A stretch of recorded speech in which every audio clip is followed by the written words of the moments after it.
आज मैं आपको एक ऐसी प्रेम कहानी के बारे में बताने जा रही हूँ जो संसार की या कहें ब्रह्मांड की पहली प्रेम कहानी है, महादेव और माता सती की, जो एक दूसरे के बगैर दोनों ही अधूरे हैं। संसार के कल्याण के लिए दोनों ने कई युगों का वियोग सहन किया और माता सती ने हर जन्म में कड़ी तपस्या कर महादेव को पाया।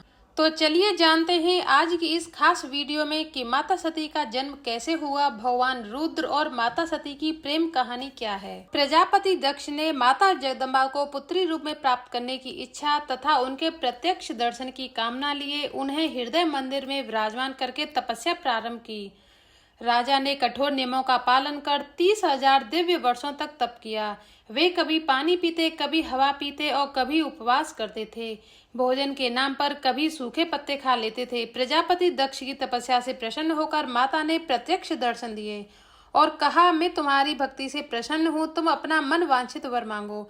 माता की बात सुनकर राजा दक्ष बहुत प्रसन्न हुए और कहा, मेरे स्वामी जो भगवान शिव हैं, वे रुद्र नाम से अवतीर्ण हुए हैं। वे परमात्मा शिव के पूर्ण अवतार हैं, परंतु आपका कोई अवतार नहीं हुआ, फिर उनकी पत्नी कौन होगी? आप इस भूतल पर अवतीर्ण होकर उन महेश्वर को अपने रूप सौंदर्य से मोहित कीजिए।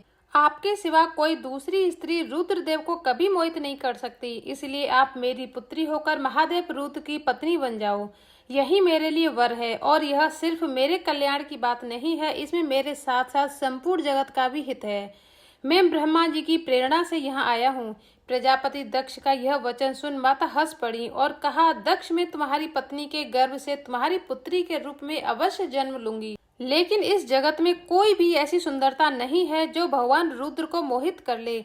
भगवान को तो तपस्या करके प्राप्त करना होगा, इसके सिवाय और कोई दूसरा रास्ता नहीं है। और राजा दक्ष को चेतावनी देते हुए कहा कि मैं तुम्हारी पुत्री वन जन्म अवश्य लूंगी, लेकिन यदि कभी मेरे प्रति तुम्हारा आदर घट जाएगा तब उसी समय मैं अपने इस शरीर को त्याग दूंगी। ऐसा कहकर माता शिवा अंतर्धान हो गईं। 9 महीने बाद माता ने प्रजापति दक्ष के यहाँ जन्म लिया। राजा दक्ष ने अपनी इस पुत्री का नाम सती रखा। माता सती बाल्यावस्था से ही भगवान शिव से प्रेम करती थी। जब वो गीत गुनगुनाती तो महादेव का स्मरण किया करती थी। जब देवी सती बड़ी हो गई तो प्रजापति दक्ष को उनके विवाह की चिंता हुई और वे ये सोचकर चिंतित रहने लगे कि महादेव से देवी सती के विवाह की बात कैसे करूं। अपने पिता की चिंता दूर करने के लिए देवी सती अपनी माता के पास गईं और भगवान शंकर से विवाह के लिए तपस्या करने की अनुमति मांगी और वे घर पर ही दृढ़ता पूर्वक नियम का पालन कर महादेव को पति रूप में प्राप्त करने के लिए उनकी आराधना प्रारंभ कर दी और नंदा व्रत रखने लगी। 12 महीने नित्य पूजा पाठ करना, उपवास करना, दिन रात महादेव के स्मरण में ध्यान लगाते हुए नंदा व्रत का पालन करती थी। ये सब देख सभी देवगण बहुत प्रसन्न हुए और सीधे रुद्रदेव के पास कैलाश पर्वत पर जा पहुंचे और महादेव की स्तुति करने लगे। महादेव ने सभी देवगण को अपने कैलाश पर्वत पर आया हुआ देख उनसे आने का कारण पूछा तो ब्रह्मदेव ने कहा, प्रभु, हम तीनों भगवान सदाशिव और शिवा के पुत्र हैं। मैं और श्री विष्णु आपके आदेश से प्रसन्नता पूर्वक लोक की सृष्टि और पालन का कार्य कर रहे हैं तथा कार्य कारणवश सपत्नी भी हो गए हैं। आप भी विश्व हित के लिए तथा देवताओं को सुख पहुंचाने के लिए एक परम सुंदरी रमणी को अपनी पत्नी बनाने के लिए ग्रहण करें। एक ऐसी कामनी को स्वीकार करें जो लोकहित के कार्य में तत्पर रहे। ब्रह्मा जी की बात सुनकर महादेव जी के मुख पर मुस्कुराहट दौड़ गई और कहा, मेरे लिए विवाह करना उचित नहीं होगा, क्योंकि मैं तपस्या में संलग्न रहता हूँ, सदा संसार से विरक्त रहता हूँ और योगी के रूप में मेरी प्रसिद्धि है। मैं अपनी आत्मा में ही आनंद मानता हूँ। जिसके मन में कोई विकार नहीं है, जो भोगों से दूर रहता है, उसे संसार में कामनी से क्या प्रयोजन है। मुझे तो सदा केवल योग में लगे रहने पर ही आनंद आता है। संसार में विवाह करना पराये बंधन में बंधना है, इसलिए विवाह के लिए मेरे मन में कोई भी अभिरुचि नहीं है। हाँ, अगर आप सभी चाहते हैं कि मैं विवाह करूं, तो एक ऐसी नारी को प्रिय पत्नी के रूप में ग्रहण करूंगा जो मेरे तेज को विवाह पूर्वक ग्रहण कर सके, जो योगिनी तथा इच्छानुसार रूप धारण करने वाली हो। उसी को तुम पत्नी बनाने के लिए मुझे बताओ। जब मैं योग में तत्पर रहूं तब उसे भी योगिनी बनकर रहना होगा, और जब मैं कामासक्त होऊं तब उसे भी कामनी के रूप में ही मेरे पास रहना होगा, और जब मैं भगवान सदाशिव के चिंतन में मन लगाऊं तब विघ्न न डाले। विघ्न डालने पर उसे अपने जीवन से हाथ धोना पड़ेगा। मैं विवाह के बगैर रह सकता हूँ, लेकिन भगवान सदाशिव के चिंतन के बगैर नहीं। और सबसे अहम बात यह है कि यदि उस स्त्री का मुझ पर और मेरे वचन पर अविश्वास होगा तो मैं उसे त्याग दूंगा।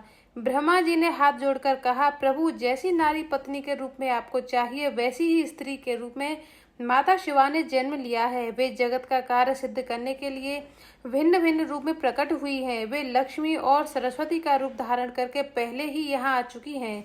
अब देवी शिवा ने दक्ष पुत्री सती के रूप में जन्म लिया है, जो आपको पाने के लिए कठोर तपस्या कर रही हैं। आप उन्हें मनचाहा वर प्रदान करके उनसे विवाह कीजिए।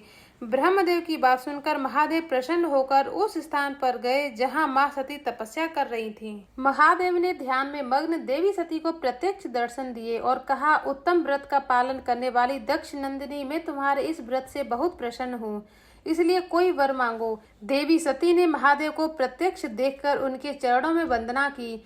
उस समय देवी सती का मुख लज्जा से झुका हुआ था। लज्जा के अधीन होने के कारण उनके हृदय में जो बात थी उसे वो स्पष्ट शब्दों में न कह सकी।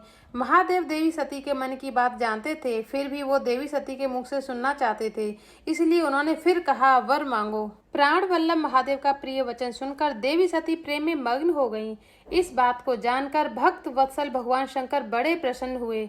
महादेव ने देखा कि देवी सती अपनी बात लज्जा के कारण कह नहीं पा रही, तब वे स्वयं बोले, देवी, तुम मेरी भार्या बन जाओ। ये वचन सुनकर आनंद मग्न हुई देवी अपनी इच्छा पूरी होते हुए देख चुपचाप खड़ी रहीं, क्योंकि वो यही चाहती थीं। फिर दक्ष कन्या प्रसन्न हो दोनों हाथ जोड़ महादेव से बोली, प्रभु, आप मेरे पिता से कहकर वैवाहिक विधि से मेरा पाणी ग्रहण करें। देवी सती की यह बात सुनकर महादेव ने प्रेम से उनकी ओर देखकर कहा, प्रिय, ऐसा ही होगा। देवी सती भगवान को प्रणाम कर अपनी माता के पास लौट आईं। इधर भगवान शिव भी हिमालय पर अपने आश्रम में प्रवेश करके देवी सती के वियोग से कुछ कष्ट सा अनुभव करते हुए उन्हीं का चिंतन करने लगे।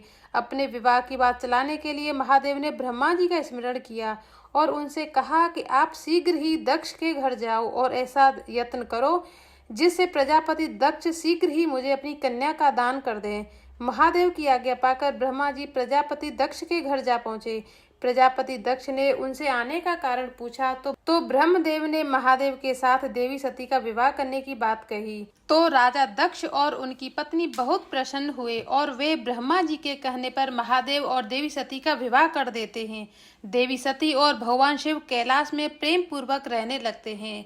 ये वीडियो मैं अभी यहीं समाप्त करती हूँ। आगे की कहानी पार्ट 2 में लेकर आऊंगी। जब तक के लिए जय माता दी।